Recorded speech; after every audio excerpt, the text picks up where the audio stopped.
Init na sinalubong ng Valley Cups si Pangulong Ferdinand Marcos Jr. sa bayan ng Gonzaga at Santa Ana, Cagayan upang magatid ng tulong at serbisyo para sa mga magsasaka at pamilyang naapektuhan ng nakaraang bagyo, kasama ang iba't ibang sektor ng pamahalaan. Magbabalita dyan si Patrolman Eduardo Balag.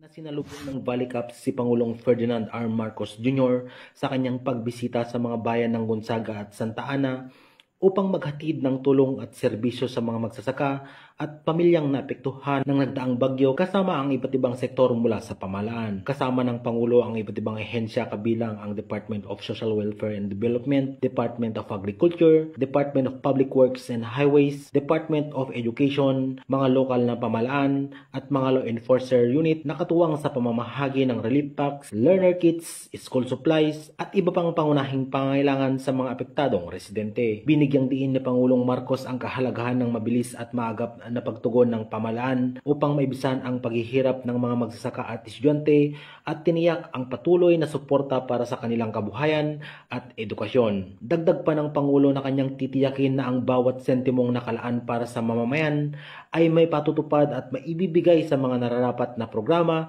upang higit pang mapabuti at mapaunlad ang ating bansa. Binisita rin ni Pangulo ang Alfonso Ponce Enrile Memorial District Hospital at nagsagawa ng situation briefing sa Santa Ana Fishery National High School kung saan ipinamamahagi rin niya ang food packs at learner kits para sa mga estudyante. Samantala, naging alerto sa pagbabantay ng seguridad ang mga kapulisan kasama ang Philippine Army sa pagdating ng Pangulo sa Gonzaga at Santa Ana, Cagayan upang matiyak ang kaligtasan at kaayusan ng buong aktibidad. Sa ngayon, patuloy ang relief at recovery operations ng iba't ibang ahensya at lokal na pamahalaan upang matiyak ang kaligtasan at mabilis na pagbangon ng mga residente sa mga bayan na tinamaan ng kalamidad.